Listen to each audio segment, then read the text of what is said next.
नमस्कार मित्रांनो, मी गोविंद हिबारे शाश्वत अकॅडमीच्या या ऑनलाईन प्लॅटफॉर्मवर आपल्या सगळ्यांचं स्वागत करतो. आजचा सब्जेक्ट आहे important topic of reasoning in SSC. Staff selection कमिशनमध्ये ज्या सब्जेक्टचं वेटेज 25% आहे, त्याचं रिझनिंग तो म्हणजे रिझनिंग. तसं सगळ्याच 25%च आहे, बरोबर आहे. पण त्याच्यातले पण काही इम्पॉर्टन्स टॉपिक आहेत. म्हणजे इम्पॉर्टंट टॉपिक म्हणजे काय, आता बघा बेसिकली काय होत आहे, तर एक कॉन्सेप्ट आहे. रिझनिंगमध्ये नियर अबाउट 44 टॉपिक येतात. किती? 44 टॉपिक येतात. पण सगळेच्या सगळे टॉपिक एस-एस-सी साठी नाही आहेत. Just like machine input output असा हा टॉपिक आहे रिझनिंगमध्ये, पण तो एस-एस-सी साठी आहे का? नाही आहे. मग रिझनिंगसाठी एस-एस-सी साठी स्टाफ सिलेक्शन कमिशनच्या कुठल्याही एक्झामसाठी किती? मॅक्सिमम 22 टॉपिक आहेत, बरोबर. याच्या अर्धेच. मग ते 22 ते 23 टॉपिक कुठले, याच्याबद्दलची माहिती या पूर्ण व्हिडिओमध्ये आपल्याला घ्यायची आज. मग त्या 22 टॉपिक मध्ये पण मल्टिपल टाइप्स आहेत. मग त्यापैकी कुठल्या टाइप एस-एस-सी ला येण्याची शक्यता आहे किंवा येतात, याच्याबद्दलची माहिती पूर्ण या व्हिडिओमध्ये डिटेलमध्ये घ्यायची आपल्याला.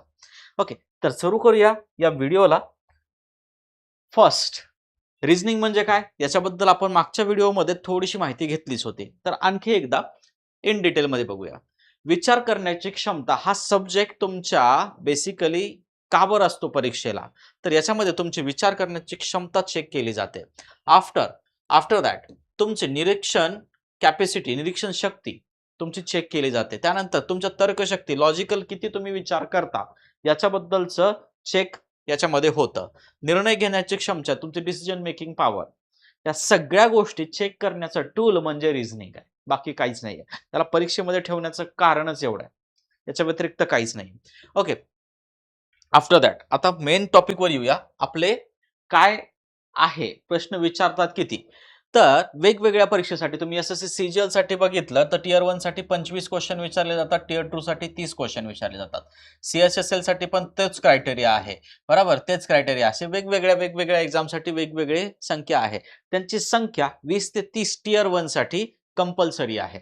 20 ते 30 टियर 1 साठी कंपल्सरी. कधी कधी 50 पर्यंत पण जाते काही काही एक्झामला, जसं लाईक सीपीओ वगैरेच्या एक्झामला 50 पर्यंत पण जायला हरकत नाहीये तिचं, बरोबर आहे. नियर बाय वेळ 15 ते 30 मिनिटं असू शकतो. आता टियर 2 ला जर गेलात तर 30 मिनिटापर्यंत आहे, आणि टियर 1 ला जर गेलात तर 15 मिनिटापर्यंत आपल्याला भेटू शकतो त्याच्यासाठीचा वेळ. आता हे का बरं सोपं आहे, कारण की एकदा लॉजिक कळालं, याची चांगली प्रॅक्टिस झाली, तर हे सगळे मार्क तुम्हाला भेटू शकतात. या सिलेबसमध्ये किंवा या सब्जेक्टमध्ये मार्क मॅक्सिमम भेटण्याचे चान्सेस असतात. मॅक्सिमम मार्क भेटण्याचे चान्सेस असतात.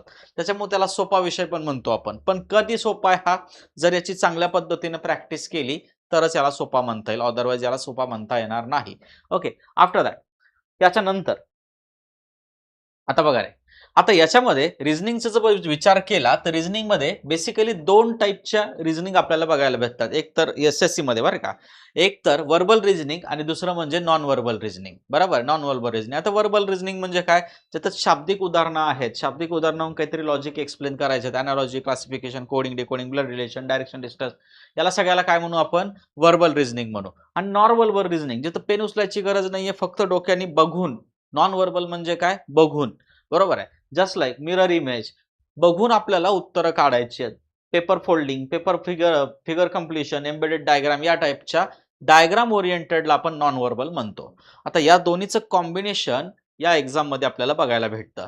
आता कसं कॉम्बिनेशन आहे त्याबद्दल बोलूया. बघा, चॅप्टर लिस्ट जर बघितले 23-24 टॉपिक याला आपण इम्पॉर्टंट टॉपिक म्हणू शकतो, एस-एस-सी मध्ये येणार आहे. त्यामध्ये analogy, classification, coding, decoding, blood relation, direction, distance, ranking, alphabet test. आता हे जे टॉपिक आहेत ते सगळे वर्बल रिझनिंगचे आहेत, बरोबर आहे, वर्बल रिझनिंगचे आहेत. याला आपण वर्बल रिझनिंग म्हणू शकतो. त्यानंतर कॅलेंडर क्लॉक इथपर्यंत तुम्हाला सगळं वर्बल रिझनिंग भेटेल. डाईस पण कुठल्या तरी याच्यामध्ये कन्सर्न मध्ये नॉन वर्बल रिझनिंग मध्ये येतो. क्यूब पण नॉन वर्बल रिझनिंग. त्याच्यानंतरचे हे जे टॉपिक आहेत सगळे नॉन वर्बलला कन्सिडर होतात. हे सगळे नॉन वर्बलला कन्सिडर होतात. मग तेवढ्याच टाईपचे प्रश्न आहेत का? हो, एवढ्याच टाईपचे प्रश्न विचारण्याची शक्यता असते. आता प्रश्नाची संख्या टॉपिक वाईज वेगवेगळी होते. याच्यामध्ये इम्पॉर्टंट टॉपिक कसे आणि काय याच्याबद्दलची माहिती घेऊया. आता जर बघितलं आपण तर नॉन वर्बल रिझनिंगचे कमीत कमी 15 ते 17 क्वेश्चन असतात आणि 8 ते 10 क्वेश्चन मग 25 क्वेश्चनचं जर कन्सिडर केले तर 8 ते 10 क्वेश्चन नॉन व्हर्बलचे असतात. पण आत्ताच्या काळात हा थोडासा क्रायटेरिया बदललेला आहे. याच्यावरचे येणारे प्रश्न हे किती असू शकतात? आत्ताचं नवीन इडिक्विटी पॅटर्नने जर बघितलं तर याच्यावरचे क्वेश्चन 5 ते 7 असू शकतात. 5 ते 7 असू शकतात. याचा क्रायटेरिया इथे काय झालाय? 18 ते 20 पर्यंत गेलेला आहे. 18 ते 20 पर्यंत गेलेला आहे. टियर 1 चा जर विचार करायला गेलं तर याचा पर्सेंटेज सध्या कमी झालेला आहे.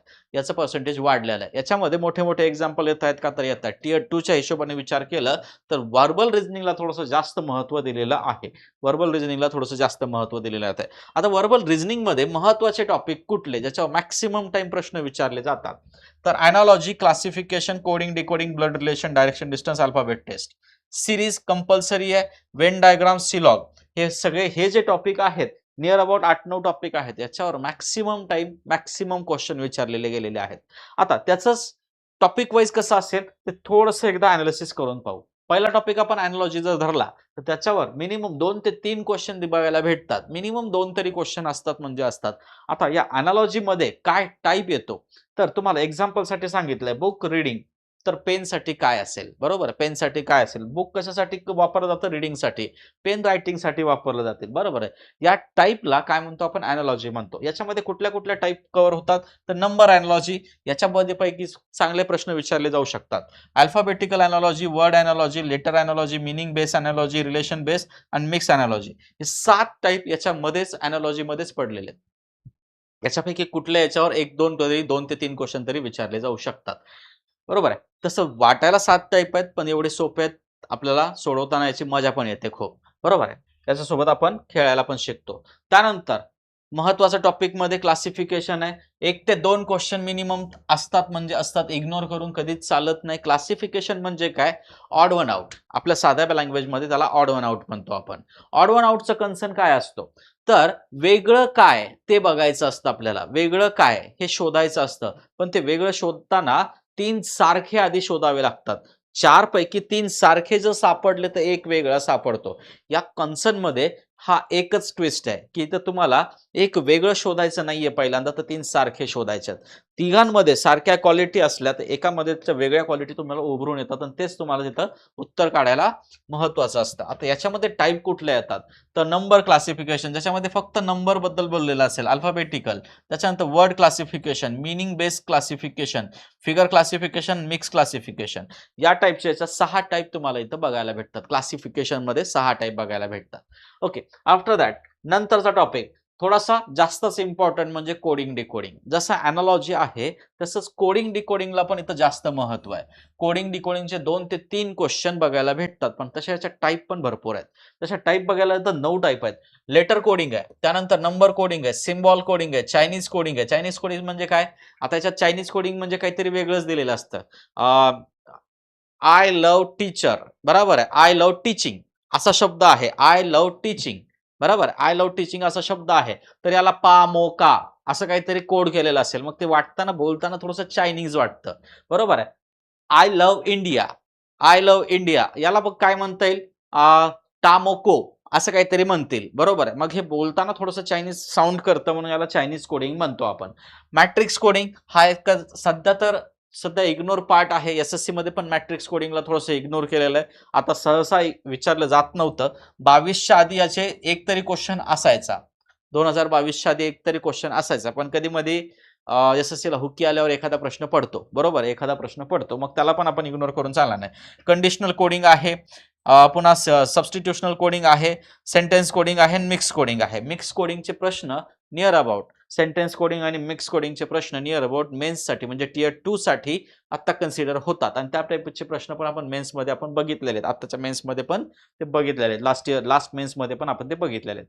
ओके, हे झालं कोडिंग डिकोडिंग. याला पण आपल्याला तेवढंच महत्त्व द्यावं लागेल. आफ्टर दॅट ब्लड रिलेशन, बरोबर आहे. ब्लड रिलेशन, ब्लड रिलेशनवर आपल्याला एक तरी क्वेश्चन बघायला भेटतो. काही वर्षी याच्यावर प्रश्न इग्नोर केलेला होता, सांगायला हरकत नाहीये. मागच्या 2-3 वर्षाआधी 1-2 वर्षाआधी याच्यावर प्रश्न इग्नोर केलेले होते. ब्लड रिलेशनवरचा एखादाही प्रश्न दिसला नाही परीक्षेमध्ये, एखादाही प्रश्न दिसला नाही असं पण झालेलं होतं. पण आपण मिनिमम समजून घ्यायला पाहिजे की एक तरी असतोच, बरोबर आहे. मेन्सला तरी भेटेलच, बरोबर आहे. मग टॉपिक महत्वाचा आहे का? हो आहे. याच्यामध्ये 3 टाईपचे प्रश्न येतात. पॉइंटिंग मेथड आहे, पझल मेथड आहे आणि कोडेड मेथड आहे. हे सगळेच टाईप विचारले जातात प्रीला, टियर 1 ला किंवा टियर 2 ला, बरोबर आहे. टियर 1 अदरवाइज टियर 2 ला विचारले जातात म्हणजे जातातच. ओके. त्यानंतरचा महत्वाचा टॉपिक आहे डायरेक्शन डिस्टन्स, बरोबर. याचे पण प्रश्न 2 वर्षापूर्वीपासून थोडेसे कमी झालेले आहेत. एक प्रश्न कंपल्सरी दिसतो. कधी-कधी दिसतो, कधी-कधी नाही दिसत. टियर 2 ला दिसण्याची शक्यता आहे, पण टियर 1 ला दिसत नाही सहसा.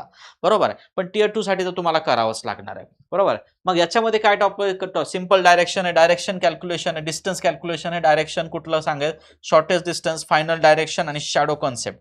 बरोबर आहे. शॅडो कॉन्सेप्ट असे 5-6 टाइप याच्यामध्ये येतात. ट्रेन एंड स्मोक पण याच्यामध्ये ॲड होतं, पण त्याच्यावर आतापर्यंत प्रश्न विचारलेला नाहीये. ओके. मग हे पण सगळं तुम्हाला व्यवस्थितपणे शिकावं लागतं. After that ranking and order हा ऑड वन आहे, म्हणजे आला तर आला, नाही नाही आला. डायरेक्शन डिस्टन्स आला तर हा दिसत नाही, हा आला तर डायरेक्शन डिस्टन्सच नाही. या पद्धतीचं याचं कन्सिडरेशन आहे. एक क्वेश्चन किंवा 0 कधी कधी आला तर आला, कधी नाही आला, असा कन्सर्न आहे. मग याचे पण काय 5 टाईप आहेत. लेफ्ट राईट डायरेक्शन आहे, टॉप बॉटम डायरेक्शन आहे, पोझिशन बेस आहे, कंबाईन डायरेक्शन आहे, मिसिंग मिसिंग रँक आहे, बरोबर आहे. या 5 टाईपचे प्रश्न याच्यामध्ये विचारले जाऊ शकतात, बरोबर आहे. आफ्टर दॅट त्यानंतरचा महत्वाचा टॉपिक आहे अल्फाबेटल टेस्ट. याचा एक क्वेश्चन कंपल्सरी प्रत्येक एक्झाम मध्ये टियर 1 आणि टियर 2 आहे म्हणजे आहेच आहे. अल्फाबेट एक पेक्षा जास्त सुद्धा असू शकतो. आताच्या लेटेस्ट पॅटर्न नुसार एक पेक्षा जास्त सुद्धा असू शकतो. अल्फाबेटिकल सिरीज वर आधारित असलेले word formation, letter position, alphabetical order, direction order, dictionary order, pair formation, या सगळ्यावर एक तरी क्वेश्चन आहे म्हणजे आहे. एक पेक्षा जास्त पण कधी कधी बघायला भेटतात. हा एक थोडासा इम्पॉर्टंट टॉपिक आहे. त्यानंतर number series, one of the most important म्हणता येईल. 1 ते 2 म्हणतो मी, म्हणतो कधी कधी 3 पण. आत्ताचे जर पेपर पाहिले, लास्ट इयरचे 2025-26 चे पेपर पाहिले आपण, बरोबर आहे. 25-26 सप्टेंबर मध्ये झालेले 25 चे पेपर पाहिले, तर सिरीजचे प्रॉब्लेम, जर सिरीजच्या टाईप घेतल्या तर सिरीजच्या प्रॉब्लेम मध्ये पण तुम्हाला कमीत कमी 6 ते 7 सिरीज दिसतील त्याच्यामध्ये. एका पेपरमध्ये तर 6 ते 7 एडिक्विटी पॅटर्न नुसार सिरीज टाकलेल्या आहेत. त्याच्यामध्ये number series, alphabetical series mix आहेत, बरोबर आहे. मी त्याच्या दोघांचं मिळून म्हणतोय 6 ते 7. मग याला थोडंसं इम्पॉर्टन्स जास्तच द्यावा लागेल, बरोबर. याच्यामध्ये टाईप जर बघायला गेलं तर 6 टाईप, म्हणजे दिसायला 6 टाईप आहेत, त्याच्यामध्ये पण सब कंडिशन वेगवेगळ्या आहेत. खूप साऱ्या टाईप तयार होतात. मिसिंग नंबरचा, रॉंग नंबरचा, मॅथमॅटिकल पॅटर्नचा, square, cube, prime, mix logic. लॉजिकचा जर विचार करायला गेला तर multiple law, thousands of logic आहेत. त्याला मग कसं सोडवायचं, त्याच्या मागे काय पॅटर्न्स असतात, मग बँकिंग वाले याला कसं पटकन सोडवतात, तो पॅटर्न सुद्धा शिकावा लागतो आपल्याला, कारण एसएससी मध्ये याचं वेटेज वाढतंय आता. नंबर सिरीजचं वेटेज वाढत आहे. मग बँकिंगवाले जसं याला नंबर क्वांटिटी ॲप्टिट्यूड मध्ये बँकिंगवाले सोडवतात. मग तिथं कसं सोडवतात ही लोक, फास्टमध्ये कसं सोडवतात, मग त्याचे काय पॅटर्न्स आहेत ते पण तुम्हाला इथं शिकून घ्यावे लागतात, बरोबर आहे. मग त्याच्यासाठी तुम्हाला कुठली थिअरी वापरावी लागते, मग डायरेक्ट लॉजिक, इनडायरेक्ट लॉजिक, त्याच्यानंतर cube, prime number, cube, square, prime number, addition, subtraction, multiplication, single operation, नंतर डबल ऑपरेशन, याचा विचार कसा करायचा, हेरार्कीनुसार कसं जायचं, हे सगळं थोडंसं तुम्हाला याच्यामध्ये डिटेलमध्ये शिकावं लागतं, कारण की प्रश्नाची संख्या भरपूर आहे. या टाईपच्या प्रश्नाची संख्या भरपूर आहे. ओके. मग थोडंसं याच्यावर आपल्याला कॉन्सन्ट्रेट करावं लागेल. आता त्यानंतरचे इव्हन ऑड टॉपिक, एखाद प्रश्न आला नाही आला, या टाईप मधलं डाईस अँड क्यूब आहे. ओके. डाईस आणि क्यूब इव्हन ऑड आहे. आला तर आला, नाही नाही आला, अशा टाईपमध्ये आहे. पण तसे इंटरेस्टिंग टॉपिक आहेत. एकदा शिकल्यानंतर डबल काही डोकं घालायची गरज नाहीये. डाईस मध्ये तर बिलकुलच नाही. याच्यामध्ये single dice, double open dice, folded dice, opposite face आणि ऍडजस्टंट फेस, या सगळ्यावर प्रश्न विचारले जाऊ शकतात. हे सगळे प्रश्न सिंपल असतात. थोडेशा कॉन्सेप्ट समजून घेतले की याचा प्रश्न चुकत नाही. त्याच पद्धतीचे क्यूबचे पण आहेत. 5 फॉर्म्युले आहेत. 5 फॉर्म्युले जर व्यवस्थितपणे रटून घेतले, थोडेसे लक्षात करून घेतले, याच्यावर पण जास्त काही डोकं घालायची गरज नाहीये. ओके. मग हे इव्हन ऑड म्हणजे काय, आलं तर आलं, नाही तर नाही आलं, अशा टाईप मधले क्वेश्चन्स आहेत. हे आलं तर आलं, नाही तर नाही आलं, अशा टाईप मधले क्वेश्चन्स आहेत. म्हणजे कंपल्शन आहे का? नाहीये. पण करावं लागेल का? हो, करावं लागेल. टियर 1 ला चालून जाईल, टियर 1 ला चालून जाईल, बरोबर आहे. पण टियर 2 ला कंपल्सरी करावंच लागेल. आला तर मार्क सोडता येत नाही. रिझनिंगचे मार्क एसएससी ला सोडता येत नाहीत, ऑप्शनल मध्ये टाकता येत नाहीत. मग कन्सेप्ट शिकायला तुम्हाला 2 तास जातील फक्त. 2 तासानंतर तुम्हाला याच्यानंतर कधीच बघावं लागणार नाही. याच्यामध्ये लॉजिक नाहीये. याच्यामध्ये थिअरी आहे फक्त. या दोन्ही टॉपिकमध्ये लॉजिक नावाची गोष्ट नाहीये, थिअरी आहे. मग या थिअरीला कंप्लीट करताना आपल्याला काही वाटायला नको. त्यानंतरचे महत्त्वाचे टॉपिक म्हणजे वेन डायग्राम आणि सिलॉग. एक एक क्वेश्चन तरी कंपल्सरी प्रत्येक पेपरमध्ये दिसतो. दोन्ही टॉपिकवर एक एक क्वेश्चन कंपल्सरी दिसतो. कधी कधी सिलॉगवर एकपेक्षा जास्तही क्वेश्चन बघायला भेटतात. बरोबर, एकपेक्षा जास्तही क्वेश्चन बघायला भेटतात. मग वेन डायग्राम मध्ये काय टाईप आहे? 2 सेटचा, 3 सेटचा, 4 सेटचा, लॉजिकल वेन डायग्राम, कधी कधी फाइंड द डायग्राम अशा टाईप मधले पण क्वेश्चन तुम्हाला इथं 3 सेट, लॉजिकल वेन डायग्राम या टाईप मधले विचारले जातात. 1 सेट, 2 सेट, 3 सेट, पुन्हा logical Venn diagram. Mathematical problem सुद्धा याच्यामध्ये विचारले जातात. मग हे सगळे टाईप आपल्याला कव्हर करायचे असतात. त्यानंतर सिलॉग मध्ये बेसिक सिलॉलिझम पॉसिबिलिटी वाला पण, इदर ऑर वाला, ओनली कन्क्लुजन वाला, वेन डायग्राम मेथडनी कसं सोडवायचं हे सगळ्या क्वेश्चन आपल्याला बघावे लागतील. याच्यामध्ये वेन डायग्राम मेथड आहे, ही मेथड आहे बरं का, ही मेथड आहे. हे पोरचे टाईप आहेत, 4 टाईप आहेत आणि बाकीचे सगळ्या मेथड आहे. बाकीची जी आहे ती मेथड आहे. याच्यामध्ये बेसिक सिलॉलिझम काय असेल, वेन डायग्रामनी कसं सोडवायचं, काय सोडवायचं, कसं असेल ते पूर्ण. काही टीचर्स याला विदाऊट वेन डायग्राम सोडवतात, काही टीचर्स याला ते वेन डायग्रामनी सोडवतात. बरोबर. मग स्टुडंटचं पण तसंच आहे. जर पण आता जर लेटेस्ट पॅटर्न बघितला, टियर 2 चा पॅटर्न बघितला, तर ते 150चा पॅटर्न सुद्धा व्हेरीफाईड होत नाहीये. बरोबर. 150चा पॅटर्न काही गोष्टींमध्ये व्हेरीफाईड होत नाही, किंवा ते AEIO चा पॅटर्न काही गोष्टींमध्ये व्हेरीफाईड होत नाही. बरोबर आहे.